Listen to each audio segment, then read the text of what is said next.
Tim Baltes is a professional drummer based in Kenosha, Wisconsin.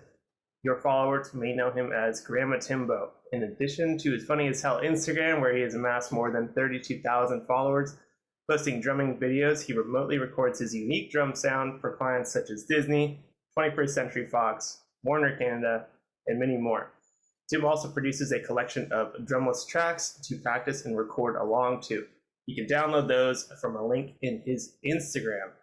Tim, thanks for being on the show. I'm super excited about this.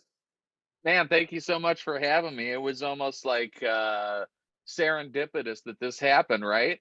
Yeah, it was very interesting. I texted my buddy the night before. I was like, we need to get Tim Baltz on the show. And then you messaged me the next morning. And So I weird. I hit up my friend and I was like, did you message him? Is that he's like, no, I definitely didn't. Um so yeah, I don't know how that happened. It was very odd to me. Sometimes it works, I love that, I love the aesthetic that we have going on here. Like, normally, if this was 5 years ago, I'd probably be wearing the suit and tie too. But I feel like we're two pretty eclectic dudes here. We got the tie dye and the overalls and the suit and tie over on this end. Like, what is going on, man? I love it. I am dressed up as Bunny Carlos from Cheap Trick. I was like, oh, is he gonna wear a costume? I would feel bad if I just wore just my regular black clothing. Yeah, I'm doing a cover band tonight for Halloween. It's Yeah. uh it's funny you're doing it as Bun. He's from Rockford, Illinois, which is about a couple hours from me. And Bun comes to the Chicago Drum Show every year. He's a staple of the show.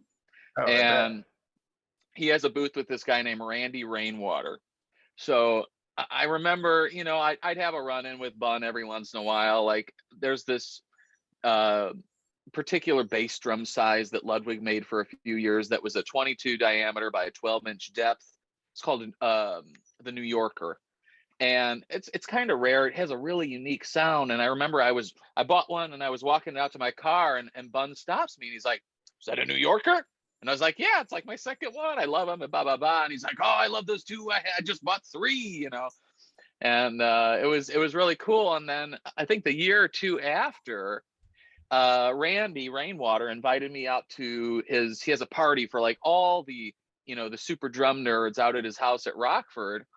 So I get out to this party and I'm pulling into the super long driveway, trying to figure out where I'm going to park. And there's Bun. And he's like the dude on the tarmac at the airport, like, "All right, bring the car in here." So one of my favorite stories is just simply saying that Bunny Carlos helped me park my car one time. Oh, that's the best.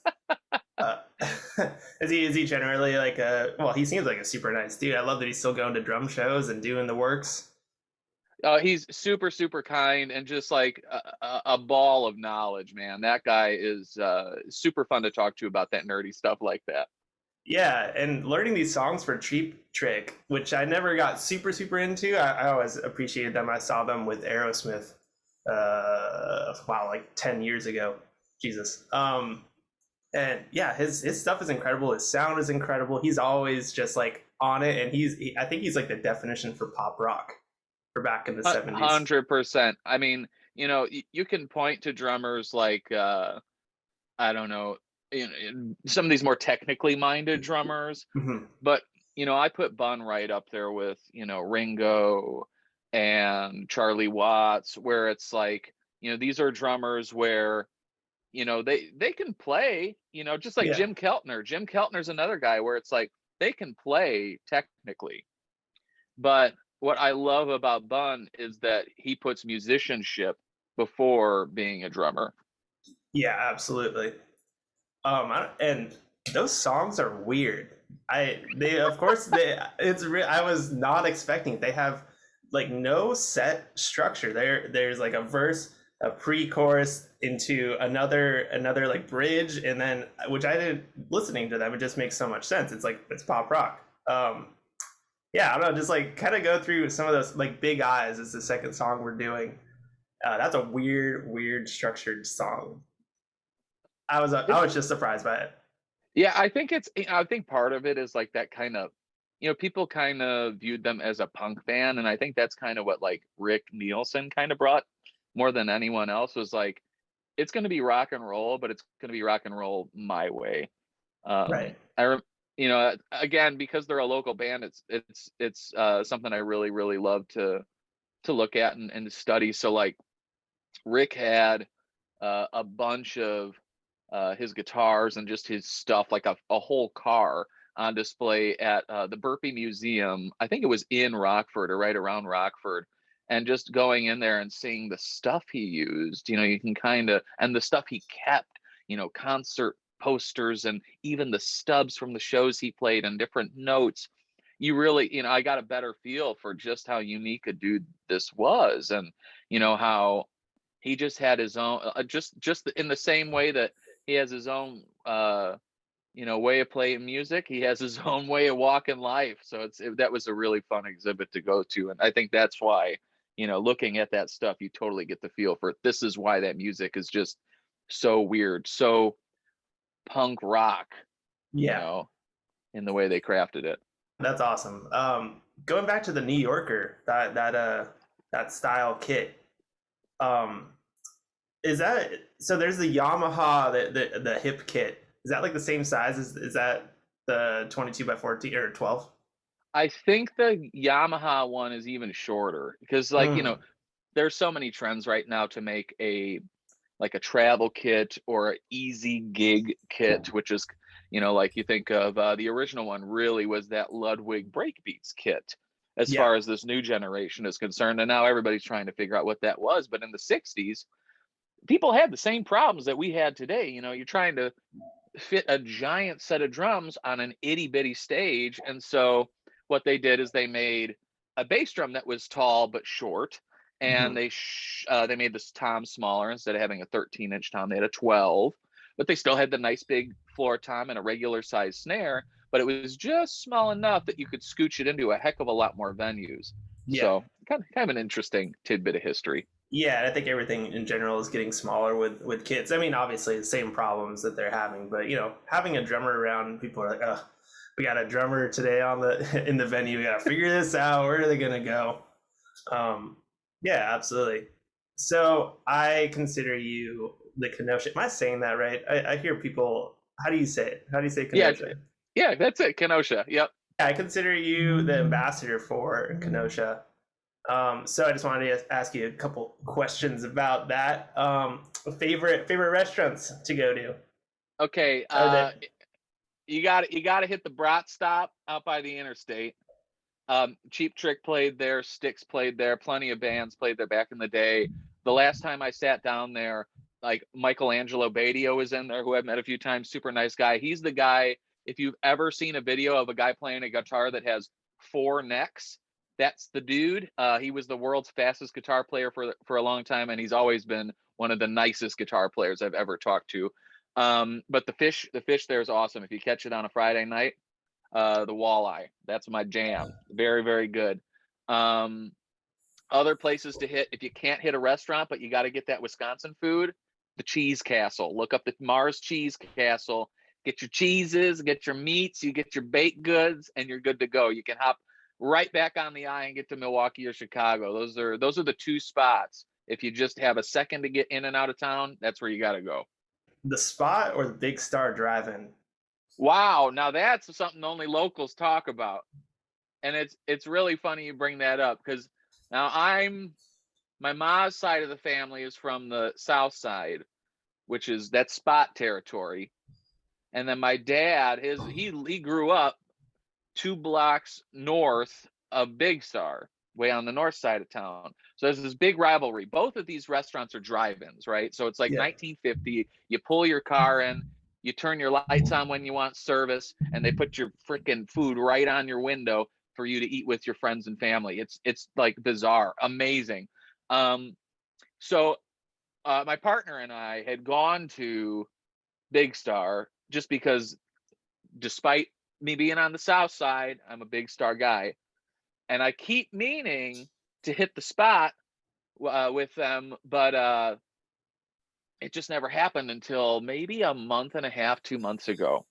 And so we get there, and I'm just like, listen, we're just going to try it just to say we tried it, and then we can go back to Big Star. And I'm so glad that was what I said because It took us 50 to 60 minutes to get our food, and the food was fine, but it just cemented every belief I had that Big Star is the only drive-in restaurant you want to go to. And it's called Big Star, like the band, come on, like Yeah. this is the only way to go. There was a time when this was years ago on Instagram. I put like I was like, all right, if someone PayPal's me $100, I will buy a bunch of cheeseburgers from Big Star, and I'm going to put them all over my drum set and just play my drums with the burgers on there. And some very nice guy in England In England. took the bet. I don't even know if he's had a cheeseburger before. I don't know if they have those over there. So I go and I call Big Star and I was like, listen, I know this is really weird. I need $100 in hamburgers and cheeseburgers right now. And they were like, all right, we'll figure it out. And I just got bags and bags of burgers. I put them all over the set. There's videos on YouTube of it. So that's out there. So it's just to say that $100 buys you a heck of a lot of burgers here in Wisconsin. You're a Big Star guy. That's good to know. Yeah. Oh yeah. All right. Weirdest thing you've ever had on a stick at the Taste of Wisconsin festival? That's an interesting question too. I've only been to Taste a few times. It's like one of those events that's like it in my opinion it gets a little bland. It's like the touristy thing. Yeah. So like if I want food on a stick, I'm gonna make it myself. I don't even know what I'd put on a stick. Probably a s'more. That's the only thing you're gonna find on a stick from me. Yeah. More of a burger guy. Yeah, okay. That makes sense. I want my burgers in a bun. I'll take my hot dogs mostly in a bun. I do like a good corn dog though. Oh, I'm 4 hours from Springfield, which is home of I think they call it the Coney dog, but it's the original corn dog. And that's like a solid doggy. All right, last question about the Kenosha. So back in 1874, they developed the jock strap. Do you believe that was in Chicago or Kenosha? I mean, is it from Jockey? Is that where it's from? I think so. That would make sense. It's a strange town. We made mattresses down by the lake, and the mattress factory would just throw their frickin' springs right in the lake. So we had just piles of crap in the lake for a while. We built cars here for a while. AMC, if you've ever seen, like the Pacer or the Gremlin. The Pacer's the car from Wayne's World. The Gremlin is one of the most famous, terrible cars you've ever seen. And that's all Kenosha, baby. All here. LeBlanc, like clarinets and stuff. Kenosha, Wisconsin. Who would have thought? So jockstrap, no doubt in my mind, right here in Kenosha and some goofy guy's basement. That's where that happened. Yeah, they really had to think about that one. So you started playing drums at 15, is that right? Yep. And why drums? Because you were playing other instruments. I don't know. You are the most researched podcast host I've ever been on with here. Next Really? thing I know, you're gonna be saying, yeah, I talked to your mom and she said you really liked that chili last week. But I started playing piano at 8, bass at 12, got a guitar shortly thereafter, about 13. And really all these instrument changes came as a result of necessity. Mhm. I talked about this in a recent podcast that isn't out yet, but basically to sum it up, it's like I started piano because that was a fun thing to do. Wanted to play drums in 5th grade at age 10, but you go into band and they give you a practice pad and a xylophone. I don't want that crap. Give me the drum set. Yeah. So I keep going on with the piano. And then me and my friends want to start a band at 12. So, one kid brings his drum set, another kid brings his guitar, another kid comes to sing with a little PA. And I show up with a keyboard and they're like, you can't play this in a frickin' punk band. That's not how this works. Yeah. So they said, go get a bass. So I begged my mom. I said, Mom, I just want a bass. I want to play in a band. I want to be cool. So sure enough, she goes out and buys me a little bass. I started playing bass. Continue with that guitar till I'm 15. 15 comes along. I'm playing with a bunch of guys and they're like, Tim, we can find another bass player. You don't have to do this. We need a drummer. You can kind of play a beat. You figure it out. So I got a guy in homeroom, Tony Ambrosini. God bless Tony Ambrosini. Sold me a wine red CB drum set for $10. And it was one of those things where it's like I sat down on those drums and it felt like like a release, a sigh, a wonderful sigh of relief, where it's just like, man, this is what I'm supposed to be doing. So I'm 32 in, oh gosh, a week and a half, and I've been playing drums for over a decade and a half now. 17 years it'll be. Yeah, that's a long time. So it just felt right. What do you mean by it just felt right on the kid? It's like hmm, it's like when you test out, any person could relate to this. It's like when you go to the car lot and you test drive like 5 cars, and then you finally get to the sixth, and it's just like, ooh, all right, my butt feels good here. Ooh, all right, like this feels comfy. And then you hit the gas and you're like, whoa, all right, yeah, this is the car. This is right. It was just like that. That's the most Midwest thing I could think of as an answer. Totally, dude. Going to the car lot, yeah. So you were in a bunch of bands. What was the name of your first band? Francophone, which Francophone. means, yeah, it means a person who speaks French. Okay. We thought it was punk. We dubbed ourselves. We gave ourselves our own genre. We called it post-punk jazz rock. Hmm. I was like, me and my two best friends at the time, and then one of them's older brother. So, we were just trying to figure out what the heck we were doing on our instruments. And then this kid who's 2 years older than us, the older brother Dave would be like, all right, well, I'll play this. All right, now we'll play the song. There's the song. And then he'd say, all right, now we're going to jam. He's telling 12, 13-year-old kids, figure it out, make sure it sounds good.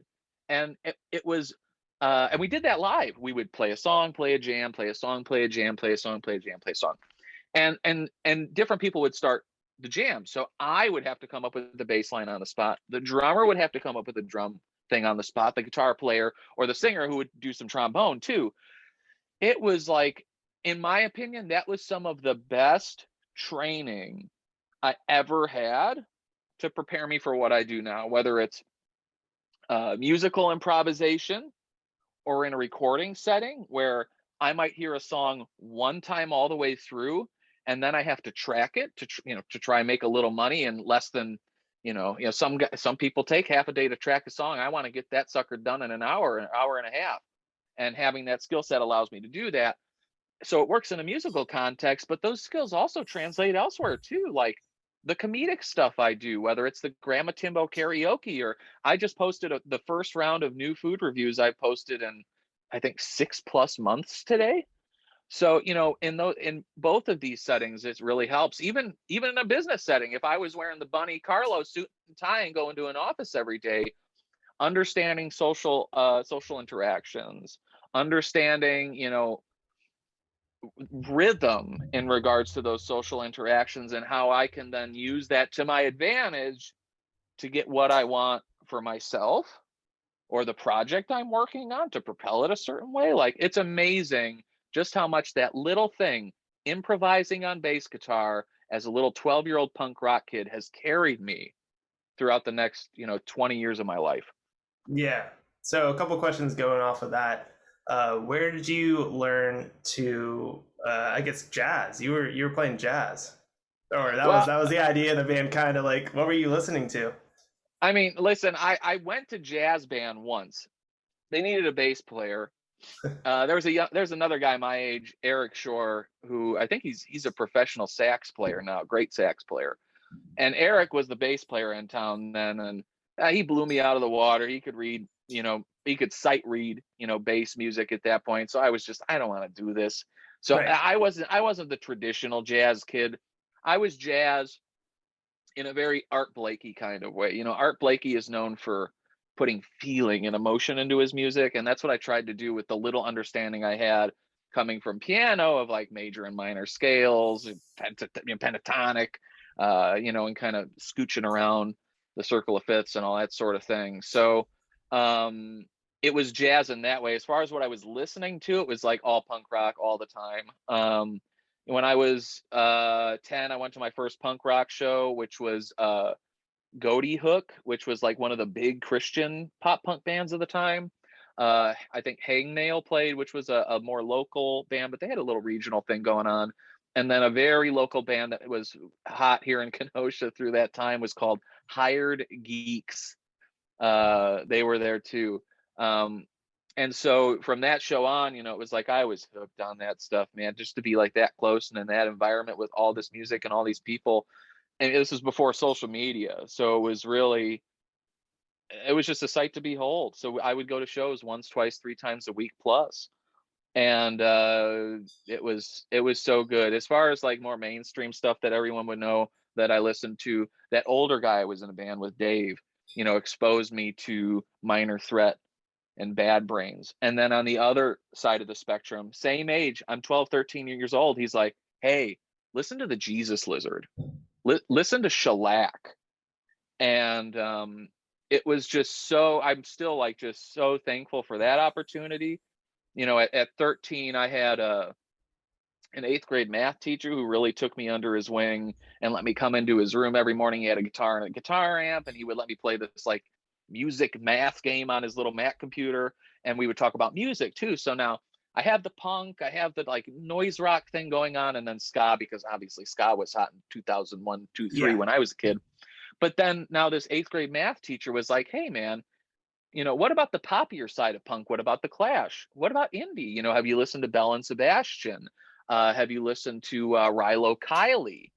Some of these other things. And so now, by 13 years old, I had amassed such a wide array of music listening because I had these older brother figures in life.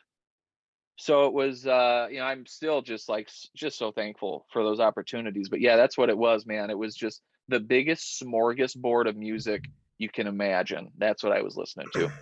And you seem to remember it all, which is it all like kind of goes into you. It seems like you have like a musical repertoire that you can always like kind of harken back to and really put into a situation. So with the improvisation that you were doing, you still are. I think that, and I'm taking that away from kind of your style is just to keep on improvising, because you have to lay stuff down all the time. So being able to do that, that's And awesome. I think you're 100% right on that. Like, understanding and remembering all of this music, that's my knowledge base for playing. So like, if I get to a session and the music sounds like Rilo Kiley, sort of alty country indie, quiet, I know what drums I'm going to use. I know what cymbals I'm going to use. I know how I'm going to hit those drums and cymbals. I know how I'm going to mic those drums and cymbals.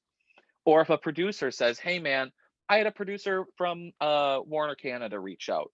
And he was like, hey, I really loved what you were doing on those 90s covers. I was really hot doing a ton of 90s covers earlier this year. Because that's like bread and butter for me, 90s alt, which was the stuff my dad listened to a lot during that time.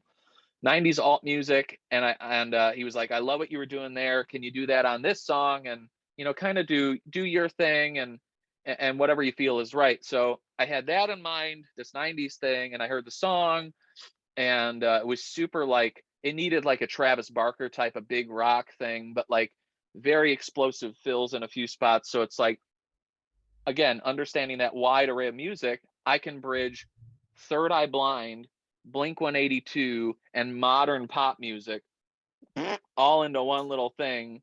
And what came out with, they were really happy, both the artist and the producer. So that's the power in just listening to and taking a critical eye to a bunch of different music. Yeah, absolutely. Were your parents kind of instrumental in getting you into music? My the cool thing is that both my parents, my dad's a heavy listener, loved music, had a giant cassette collection when I was a kid. He was the dude who, he had the most ridiculous tape player I've ever seen, that would know where the blank space was between songs. So if you wanted to skip a song, it had a skip button on the tape player. I've never seen that before or after my dad's tape player. My mom loved a lot of music, and my grandma too. So like, my grandma, my mom's mom, had a room in her house, which was just a couple blocks north of my mom's place. And the room was literally all the closet was full of records. All around you was just full of records. And then there was a couch with a record player and two giant speakers, and right there. And so I would just dig through this, and my mom had blues, a lot of blues. Um, Dad had a lot of Americana, and then he would branch out like anything from Radiohead to Wilco to Green Day, to then he really got into rap, so like Eminem and like Flo Rida. And then I'd go to grandma's and it would be like classical music, and then like here's just a random Led Zeppelin 3 hanging around. Oh, here's Diamond Dogs, the David Bowie record. And so it was, again, from the get-go, was always eclectic and always deep. Yeah, wow, I do. My grandma definitely didn't listen to Led Zeppelin. That's pretty I, cool. there was one time, I don't even, because she would just buy bulk, or we would buy bulk records for her, so these would just wind up in her room. But she was always such a sweetheart. I miss her dearly. But grandma, there was one time she was driving me to school, and I pulled out a newer Rancid record when I was a kid. Indestructible, I think it was Indestructible. And I played like a softer kind of ska based song, and she was like, "Oh, I really like this." So it's like, in the same way that grandma kept such an open ear to music, I think, uh not consciously, but I definitely tried to keep that same sort of open ear through my childhood and even into today. Yeah, absolutely. Did you ever tour? Did you have aspirations of it? What was kind of the band thing going through high school? So the band thing for me was really heavy in high school. That was probably its heaviest in my life. And in high school, by end of sophomore year, I kind of gamed the system in such a way that I could get out of school by 1 o'clock most days, 1:30. And so I was able to get out early. I could go home. Most of my bandmates worked odd jobs, and were usually older than me. So they'd come over to the house, we'd practice for a couple hours, and we would try to gig, at least a couple times a week. But what was interesting is I never got the opportunity to tour. Got an ultimatum. Basically, it was like, go to college, or my my parents sat me down and said, basically, you got to go to college. And it was presented in such a way that there was no other option. So I went to college begrudgingly, For and what? never toured. I have a degree in English, focusing on like business writing, so like copywriting, technical editing, all that sort of stuff. And I put that to use for 5.5 years after college. And as far as touring goes, I quit my corporate job early 2019, and I drove around the country living out of the back of my car for like 4.5 months. Drove straight south down to Oklahoma, drove from Route 66 all the way out west to just near LA and Temecula, did NAM, and then I meandered all the way north to Portland. I stayed in Portland for like 2.5 of those months, and just crashing on couches and sleeping in the back of the car. And then drove the north side of the states home. So, even though I didn't tour with a band, when I tell that story to my friends who do tour full time, they'll tell me, that's literally the best way to tour, because you can stop when you want to stop, you can stop where you want to stop, you never have to move any gear, and it's just, there's all the freedom that Yeah, you want out of touring, but that you can't necessarily get out of touring. yeah. That was kind of the idea with this podcast. I eventually, well, gonna be taking it on the road, going to New York. I just didn't want to bring a drum set around. I want to go to studios and do the podcast and record whatever drums they have and just have a good time doing it. It's the That's idea. awesome, man. How old are you now? 27. Yeah, I mean, I was 29 when I did it, and I'm so thankful for that opportunity and for that time in my life. And um, it's something that if you can afford to do it, I recommend it wholeheartedly, because it'll change your entire perspective on life, and you'll never forget those wonderful moments that you're going to find out there. Yeah, absolutely. Were you with your partner at the around that time? No, no, I was just me and a bunch of crap in my little Honda Fit. Makes sense. Yeah, yeah. Do you have any endorsements? This is a precursor to my next question. Oh, okay. So, do I have any endorsements? The quick answer is no. So, what I cultivate, and I talk about this with clients and students all the time, is because even drum students with me are like, how do I get an endorsement? I want free cymbals. I want free drums. And it's like, most of these freaking artists don't even get free cymbals or free drums. Yeah. And so, I don't see the value in having a formal endorsement other than, hey, look, I this is a thing I did on paper. For me, it's about having relationships. So even though I don't have a formal endorsement, I'm in a position where I can afford drumsticks again. And if my cymbal cracks, now I don't have to worry about having to work with a retailer to try to get that cymbal replaced. Hmm. I can say to the guys at Zildjian, hey, I need to do a cymbal swap for a warranty exchange here. Can you help me out? And they're more than willing to help me out. So that's why these relationships are valuable. It makes it easier to get the gear you want, especially if you're a working musician, because this stuff is only getting more expensive. And the benefit of not formally signing with anyone is technically you're a free agent. Yeah. So if I want to play Zildjian, I can play Zildjian. And if Joe Schmo Cymbals sends me a set of cymbals, I can say, all right, Joe, I'll try your Schmo cymbals. And no, nothing, there's no one's getting hurt, which is nice. I love gear. I've always been a gearhead. I worked in music retail, used and vintage music retail for over 5 years. Still work with the company today on a freelance basis.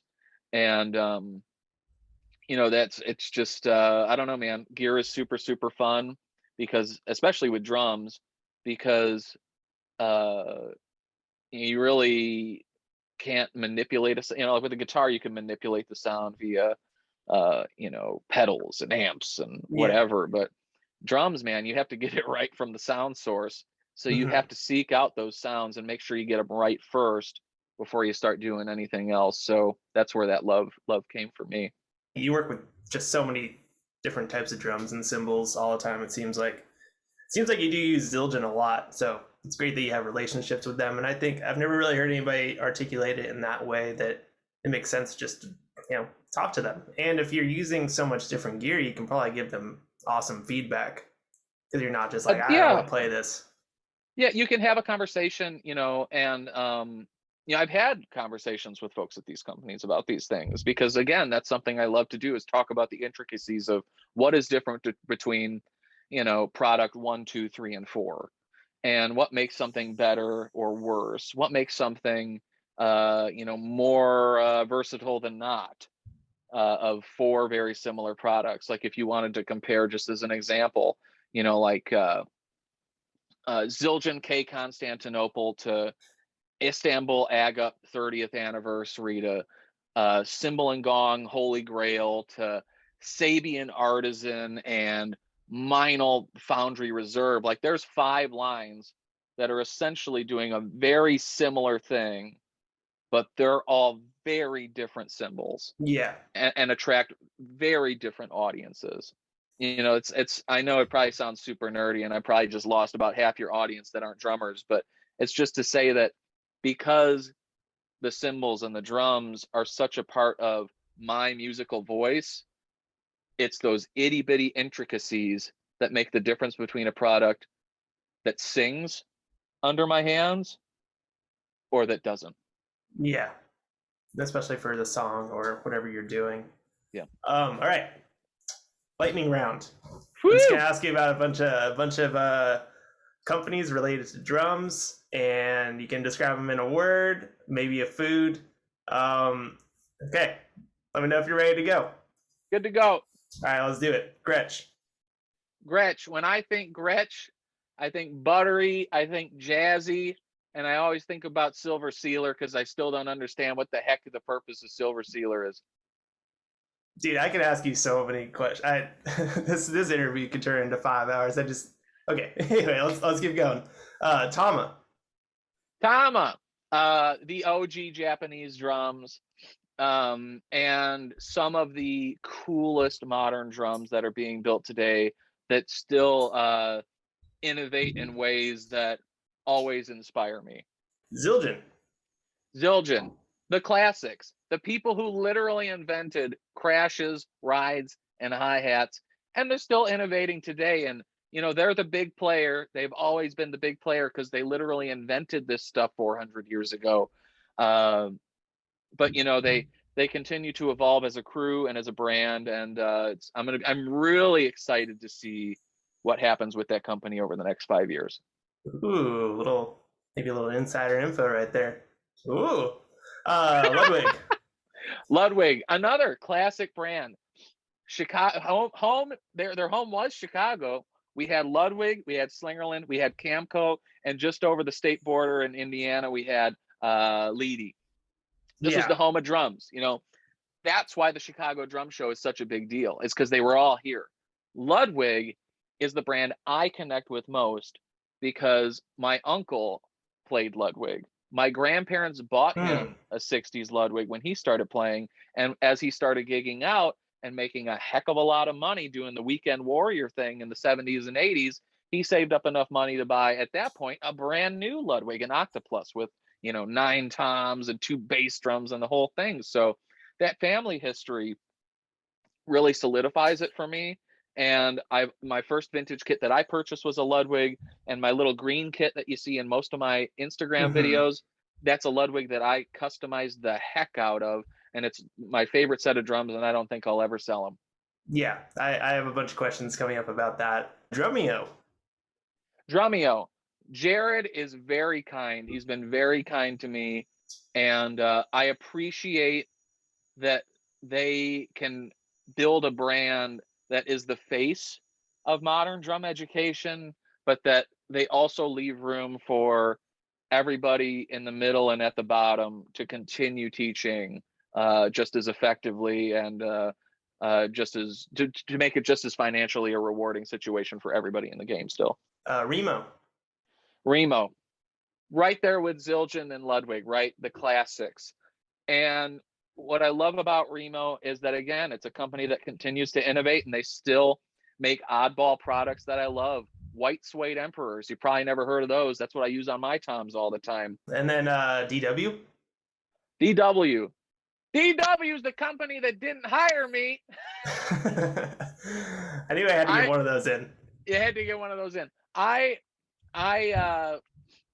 admire that Don Lombardi has built what he's built. I still love the hardware and use the hardware. I use a 6,000 pedal.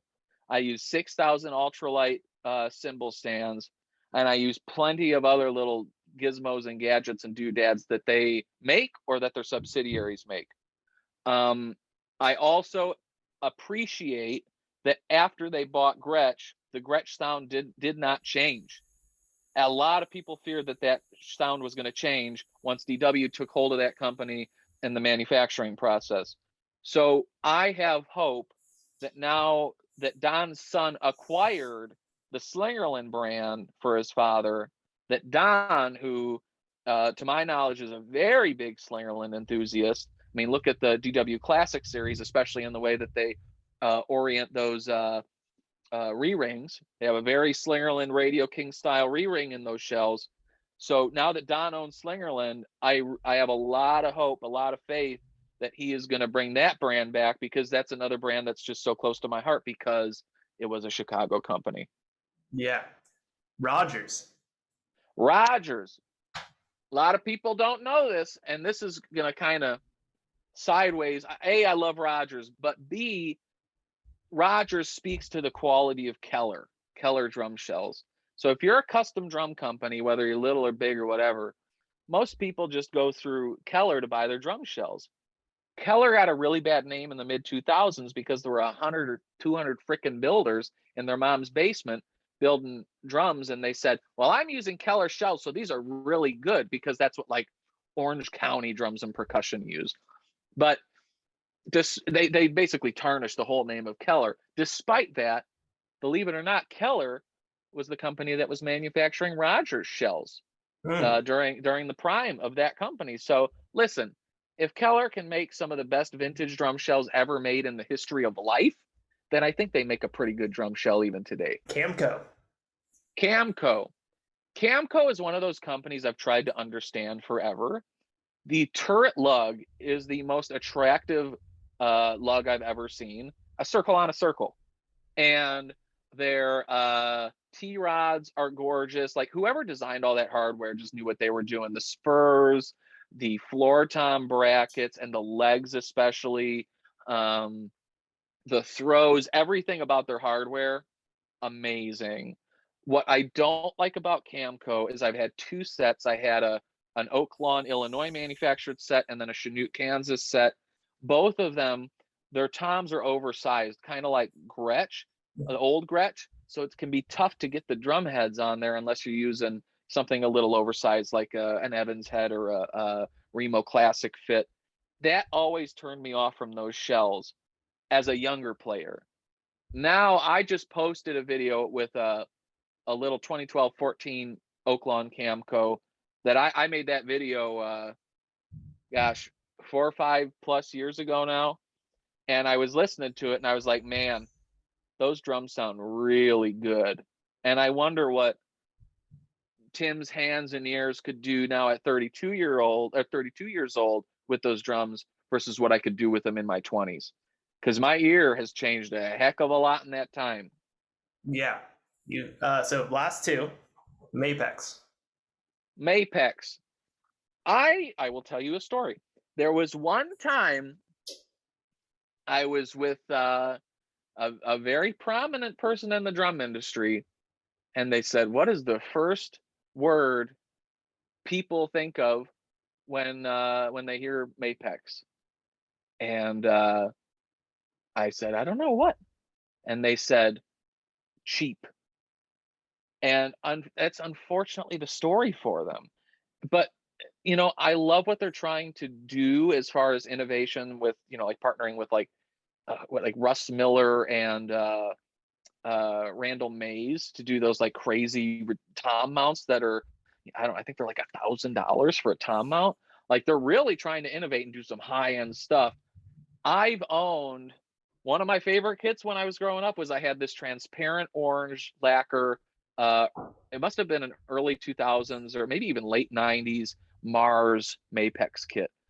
And it was just like poplar shells, 20, 10, 12, 14. I loved those drums.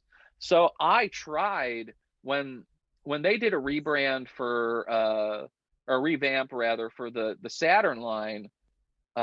This would have been early 2010s, late 2000s, one of the two, right around there.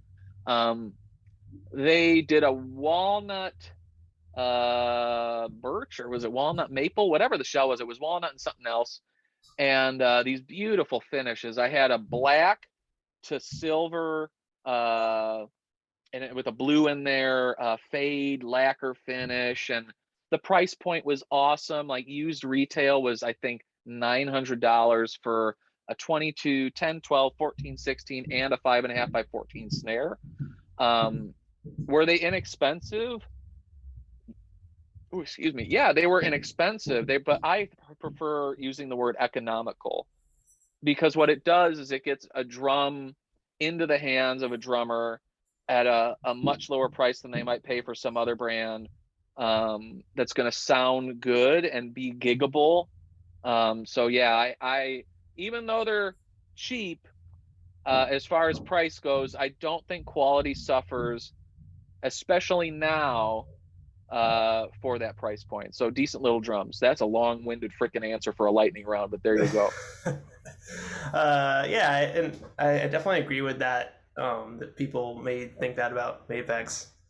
All right, last question. And this Yeah. one is dear to my heart because I had a studio right across from him. Sugar Percussion. Okay, Jefferson. Listen, I'm gonna preface this by saying Jefferson gave me 2 drums under the premise that I only talk trash about him and his product. I hate those drums. They're so bad. It's such garbage. No, but seriously, Jefferson has been such a sweetheart. And he did tell me I could only talk trash about him and those drums if he gave me the drums.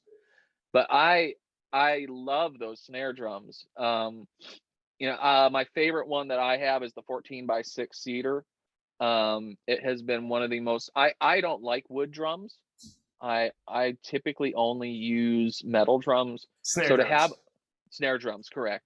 Now, if I could afford it, I'd just have Q drums and then everything be metal. That's what I have, yeah, and I that's why I don't have any other kit. There you go.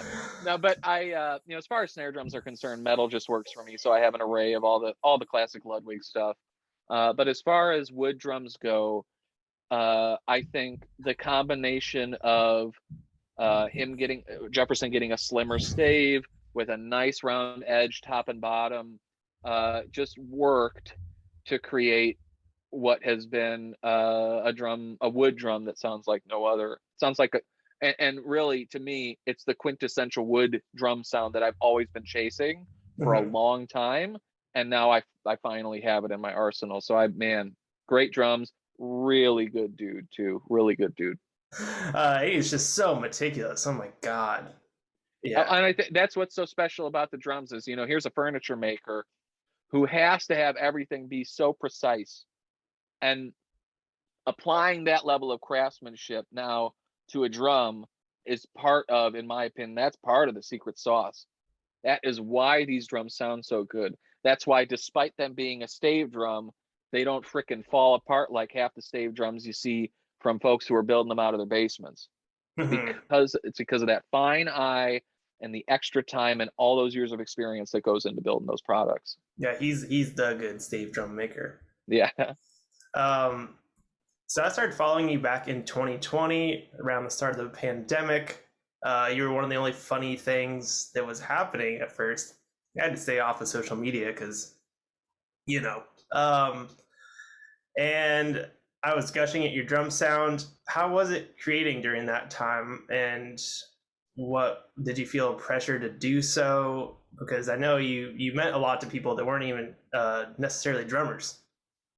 It's well, I'm glad that you got a smile out of this stuff. And I think partly the reason why I created so much funny content back then is because it was such a dark time.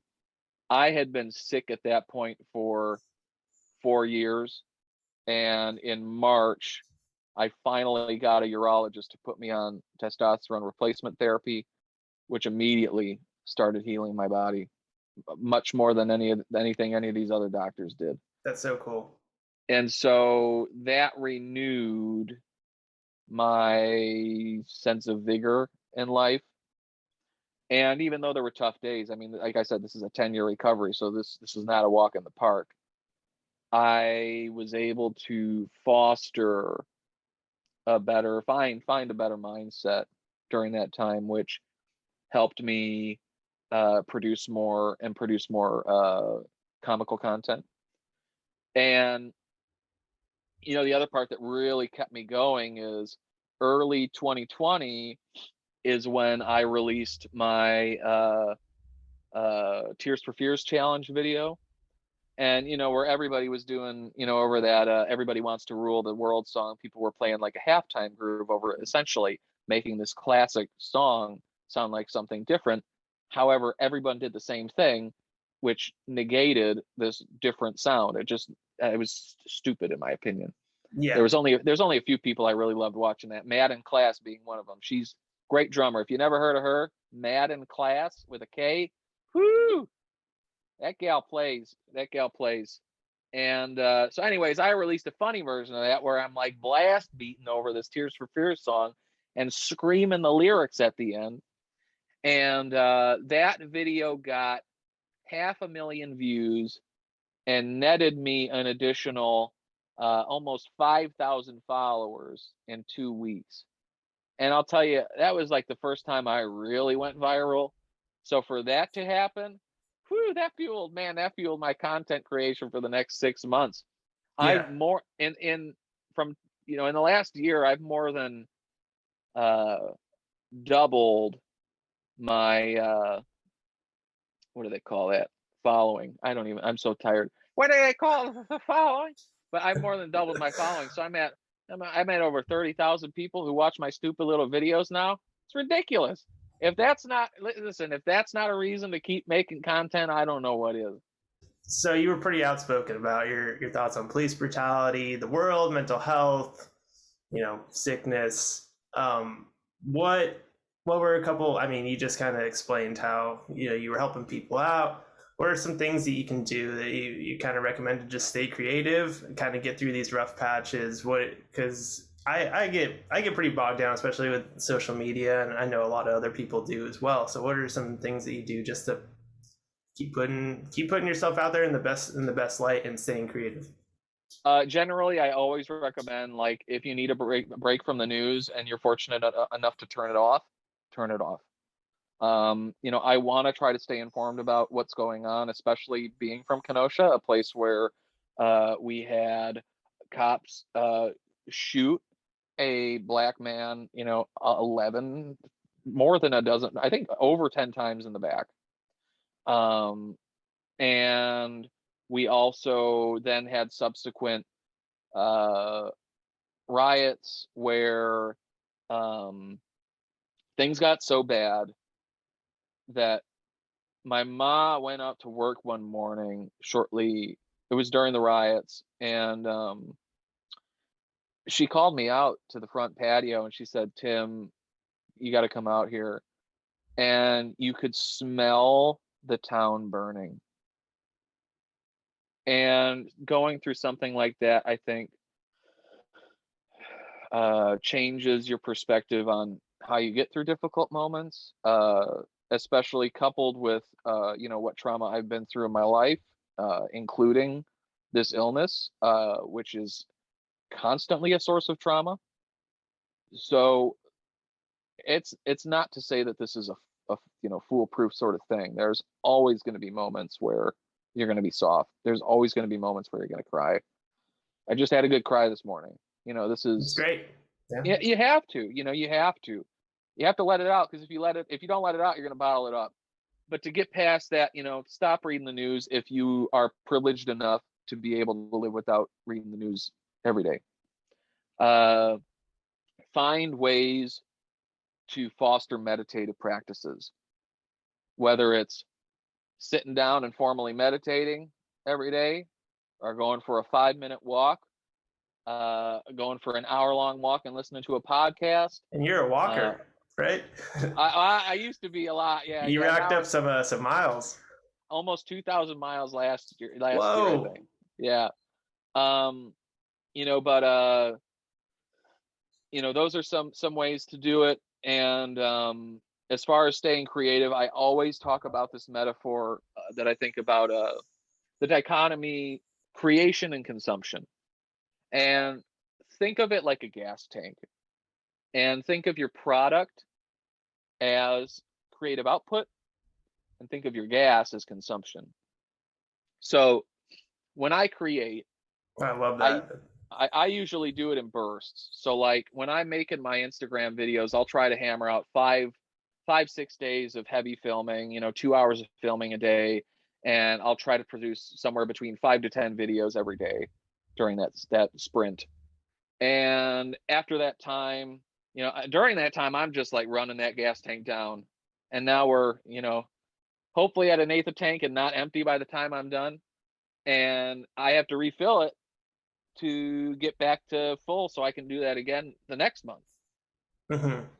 So the way I do that is through consumption. Um, I get inspired by traditional media, creative media, art, movies, music, comedy, these sorts of things. But I also find consuming in other ways can be helpful too. Kind of, and it's like we think of pets as kind of consumer products sometimes, I think. Hmm. And for me, it's not necessarily considered a creative art, but I have 1, 2, 3, 4, 5 running fish tanks right now. I think five, no, six running fish tanks right now. Only totaling like 100 gallons total. Where I'm breeding guppies and growing plants, doing aquascaping, they call it. And always I'm constantly pruning, I'm constantly keeping the water good in these tanks, and breeding responsibly, trying to produce. I have guppies that are well respected in the little guppy community over here, which is ridiculous. And it's something I don't necessarily share a lot about that in public, and that I don't put it on social media because it's that's the thing for me and my Yeah. partner and my close friends, who might come over and I'll be like, hey, you want to see my fish? But Joe Schmo isn't going to see my fish. So, in in this thing, fish keeping, that might not be considered a creative act,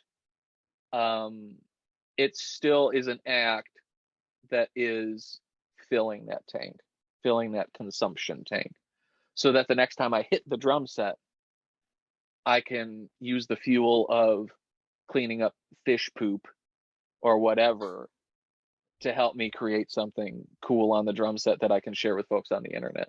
That meditative thing to do.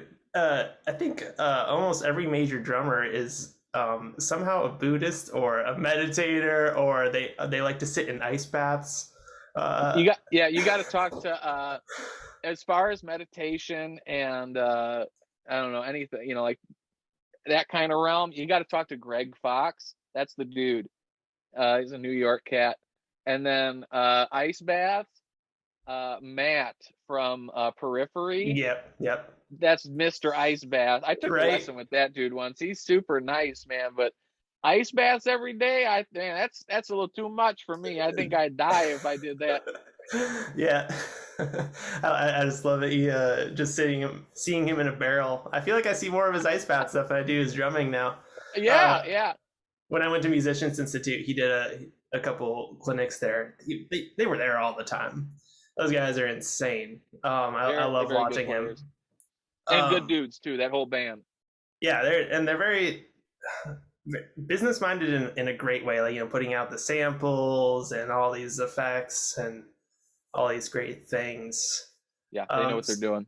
So you answered quite a few questions I was going to ask about the filming. So yeah, you seem to batch stuff out, which is in a business sense, just a great idea. Just run that, get in that mind zone, and I would imagine some of your content gets a little bit crazier and a little bit more fun near the end of it. Like you just maybe starting to get a little fumes. I usually do it different sessions. Like the funny stuff, I have to be in the mood for, and I hadn't been in that mood for a long time until recently. So I did one 15-minute session where I cranked out all my Halloween videos for this year. But I mean, and Halloween's a little tougher because I have to have like 2 giant bins of costumes in front of the drum kit, so I can just like, all right, I'm gonna change and then do some more. But yeah, the drum stuff, like I feel like I also have to be in a separate headspace. So it's like when I'm playing drums, I don't want to, I'm not in the mood to, do some crazy kooky stuff or whatever. Yeah. How do you get loose performing? I guess maybe just staying inspired or doing some of those things, but I find it hard. I feel like I just have resting drumming face where I'm just like thinking. When did you get into filming? How do you kind of overcome that stuff? And any and all thoughts? I mean, I started filming for Instagram primarily. I'd always made little videos and stuff and like throw them on YouTube or whatever, but it really started popping when I was doing Instagram. As far as like getting better, as far like visually, like in an aesthetic sense, that started to come after I would see videos where I'm just like, and I have like some really the goofy, I don't know, ogre face on when you're trying to play drums. That don't translate real well. No. So it still happens. I just watched a video with Greg Morrow. I don't know if you're familiar with him. He's a session dude out in Memphis, and I was watching him like groove, and man, this guy's he's got a pocket like no other. But even at his age, he's been playing for a long time. And I'll still see him, like, he's got a good face on, but then I'll see him like blink with his snare drum, and I'm like, all right, if he can still blink when he hits the snare drum, I can still have my mouth hanging open half the time too. I don't have to feel so bad about it. Yeah, I remember just in high school, I was getting like, oh, you had quite the drummer face, and just being like, whatever it was. And then at some point, I was like, okay, I'm just gonna not do a face. And then I was like, what? It just took all the fun out of it. The drummer face is almost part of the act, you know? It used to be for me. If you go back to my videos from 2015 or 2016, that was half the act. Is the first thing I did, instead of just running around with my jaw open playing, was I would intentionally just have my tongue out or be doing goofy faces, really kind of in the spirit of like Rick Nielsen. And then after that, it was like, okay, let's be a little less kooky all the time. And that's when I started to just kind of try to find, I guess, just a look that was a little softer, a little easier to swallow. Let's get into what might be a controversial topic. What do you think happened to the drum troll account? I'll tell you what, I have spoken on things that I probably shouldn't speak on today.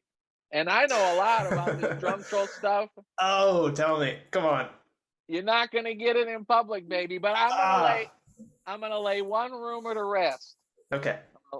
And that rumor that had gone on for so long is that I was the freaking drum troll. I wasn't the I was I'll tell you what, me and my friends got real sick of the content the drum troll was making. We made a second drum troll page where I don't remember what we called it, like the drum troll official, I think we called it. Something Yeah. stupid. The page isn't there anymore. But there are some video edits I made. Like I posted one about 6 months ago where I took a video of Carter McLean teaching a lesson, Yeah, and I then love that. when he goes to play the drum set, I mute his audio and I played keyboard drums with like Logic and just made it terrible. It was so funny. But the good thing to come out of me trying to do my own troll thing with some friends is that when I went to NAMM in 19, Carter was hanging out with me and Scott at the tackle instrument booth, and I went up to Carter's ear and I said, "Hey, you remember that video where somebody did the thing where they put these fake drums over your teaching lesson or whatever?" And he's like, "Yeah." And I was like, "That was me." And he's been nice to me ever since. He got a kick out of that. He seems like a really sweet dude in general. I watch a lot of his Instagram live stuff. Very So, nice guy, very good dude. and he seems like he has a sense of humor. He always seems so serious, and then he'll throw out something where I'm like, okay, this guy has a sense of humor. He's not just like the most polished drummer I've ever seen. No, yeah. That's the thing about Instagram drumming, right? Is I think so many of these drummers, they take it too seriously. So it's nice to see someone who is a veteran professional, put on a goofy mask or make a generally goofy video once in a while. I really appreciate that about Carter for sure. Well, it's good to know that there is some controversy behind the scenes for the drum troll account. I think the drumming community is just so small, so when you start shitting on some of the biggest creators out there, they're gonna get a little mad. They're like, dude, you're blowing up my thing and whatnot. That's Yeah, my humble opinion. in my humble opinion, I think we got to laugh. I think, Oh my god, yeah. and so it is such a it's a tight knit community. Drummers are a Yes. tight knit community, and so in my opinion, I think that if there's a jerk in the weeds, well, we better call it out. If there's homophobia or transphobia, and this is a platform to call that out, I think we should call that out. And if someone's sphincter's a bit tight, I think we better loosen it with a good meme once in a while too. So that was the one thing I really treasure about the drum troll, is that they really kept us laughing, and I think kept the community in the loop with real happenings, that really had some value in informing purchasing decisions or anything else. Yeah, it felt like the closest I ever got with a bunch of other drummers. It was just like, dude, did you just see that thing? Like, I kind of always thought that, but it was whoever was making that stuff up was Genius. amazing. Yeah, right. Okay, let's go into the not that we haven't. Let's go into some real nerdy drumming stuff. How deep do you go on identifying drums? You get down to the lugs. It seems like you know a I lot. mean, I guess probably the best thing to talk about is just like the way that I built out that little green Ludwig. Yeah, yeah. So So, you took the rubber gaskets off. What did they do to you? I mean, for me, it's just like rubber gaskets uh, they can be helpful for some drums. Like if you have a set of tube lugs on a drum, well, you're going to need those gaskets on there because that's spaced appropriately so that the tension rod lines up vertically with that lug. But if with these cast lugs, like with a receiver in them, like the Ludwig small classics or large classics, there's some play, so you don't really have to worry about that as much. And so taking them off of the toms let me open up the sound of those toms, whatever it is, say 5%, and I left them on the kick to dampen that drum the 5% or whatever. Yeah. It's a very minute difference. But when you factor in, like I talk about this all the time, like taking off I'll talk about the toms because that's the most work was done on those toms. You take the gaskets off, you increase the resonance by 5%, or we'll just say you change the sound by 5%. Modify the bearing edge, change the sound by another 10%. Change the hoops, you change the sound by another 10%. Change the heads, you change that sound by another 20%. You're almost up to, you're up to a significant change in sound now, which in my case yielded exactly the sound that I was looking for out of those drums. Who got you into recording? Was it just a need to kind of put it out there and just like kind of learn more about the drums? Man, when I was a kid, my first time in a recording studio was with that Francophone band, my first band when I was 13 Mhm. years old. And it was just such a surreal experience to go into this place that had 3 live rooms, and they had like at that time, like I think a $20,000 board and the nice Mac with a giant set of monitors, and it was just like, this is insane. A tape machine, and it was just this really mystical thing. From there, I bought a little 4-track cassette recorder, and I was recording my bands. I recorded a friend's band at one point, and I didn't know what I was doing. Like for my friend's band, we put one mic in front of the drum set. We plugged the guitar through a DS1 distortion pedal straight into the recorder, and then we plugged the bass right into the recorder, and we plugged a mic for the vocalist in the recorder, and we had them record live all the same time. And it sounded like trash, full trash, dude. It was so bad. And but you learn. So like from there, a buddy of mine, Andrew, I think we would have been, I don't know, 14 at the time, 15. Uh, we built out a recording studio in Andrew's basement. The guy who built Andrew's deck, and actually the deck that used to be behind my mom's place, he was a family friend of Andrew's, and Andrew was like, "Hey, I'd like to do this. Like, how do we do this?" And he's like, "Oh, I have a double paned window just hanging around. Let me help you guys build a wall." And we put the window in, and we put a pipe so that we could, snake our cables back into the control room. It was a production, man. And we got some really interesting tones. Andrew had all sorts of microphones. He built a sub kick out of a 15-inch speaker that he put on 2x4s and just reverse wired it. Surprisingly, it sounded awesome. And That's a big one. It's a real big it's one. way too big, but it did a thing which was cool. So like, there was that. So there was always an interest there. And then, really with the advent of Instagram, that's when I really got into recording and tried to figure it out. And I had a band member who was kind enough to really show me a lot of things I know today. And then other than that, it was just YouTube learning. Do you have any tricks for recording to Instagram, like getting that sound that might appear better on a phone as opposed to something you're recording for 21st century? I bet there's probably a little difference. 100%. 100%. I always mix for an iPhone speaker. because that's where most of these people are going to be listening to that audio Hmm. on. So to do that, I'm generally emphasizing more punch in the kick than I generally would otherwise. Um, I have to be mindful of general like loudness level. So uh, I used to crank the heck out of a limiter on the tail end on my mix bus so that it would be like the music and the drums would be super loud going out, kind of like loudness wars kind of thing. Like just the louder the music, the better it's going to Hmm. perform. Yeah.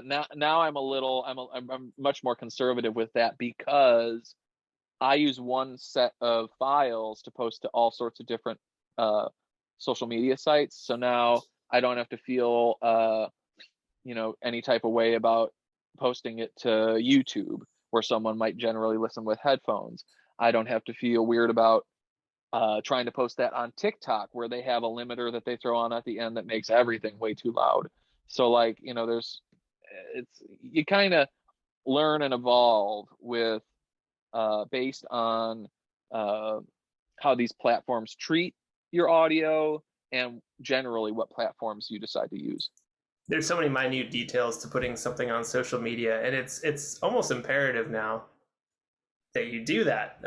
In my opinion, and every time I post something on Instagram, what as small as it can be, I get hit up by somebody for lessons or like, hey, you want to be in my band or hey, you want to do this recording session. So it's got to be there, Like I'm sure you definitely feel the same way. You see the value in it. I just talked to I don't remember if it was a friend or a student or a client I talked to somebody the other day, and I remember them saying like, how do I what am I supposed to do with this Instagram thing? What does it really mean for me as a player? And the way I respond to those kind of inquiries is like, people in Bunny Carlos outfits who wear a suit and a tie 5 days a week are the kind of folks who, working a 9 to 5, you can use LinkedIn as your resume and you can list out all your bullets of everything you've done. And I still use that as a tool, sure.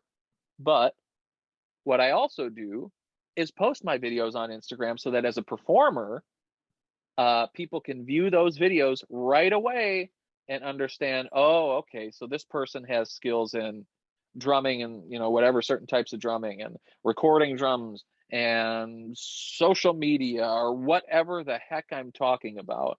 And so Instagram for me is the LinkedIn for professional musicians. Absolutely. Yeah, my LinkedIn sucks. Uh, all right, let's shout out some people, drummers, musicians, family, whoever you want. I'm gonna shout out my mas, my dads. I'm gonna shout out grandma, grandpa. I'm gonna shout out Amy and Sean, my siblings. I'm gonna shout out Cam, my wonderful partner. I'm gonna shout out to all my homies. I'm gonna shout out to who am I gonna shout out? ODB, Asan, the one. I'm gonna shout out the Eskimos, the Air Force, the Marines. That's an ODB thing. But no, I mean honestly, I think the biggest shout outs here should really be just to my loved ones, um, chosen or blood, who have been supporting me through what has been a really tough last 5 years. Um, and to whoever the folks are out there who continue to watch, like, and comment on my my videos and who support me through purchasing lessons and drumless tracks and who send me encouraging messages and texts, because I wouldn't be here, I wouldn't be doing what I'm doing today if it wasn't for all the love and support I received from all those folks. Is there any advice that Grandma Timbo would like to offer to anybody listening? Anything you heard from her recently? All right, listen. If you eat one candy, and you only eat that candy on Halloween. That's the only rule for Grandma Timbo. Amazing. Well, Tim, this has been super super fun, and yeah, I can't wait to see more from you. And best of luck with everything that you're doing and your health and recovery, and living the life, living the Dude, life. thank you so much for having me on the show. Yeah, If anybody wants to see any of the ridiculous stuff that we've been talking about today, I'm Timbo from Kino on Instagram, or Tim Baltes, BALTES.com. Thank you so much for having me on the pod, and I hope people learned something today, can take something away, had a laugh, and if anything, just know, in my opinion, not Grandma Timbo's opinion, you eat as many freaking candies as you want on Halloween. All right. All right.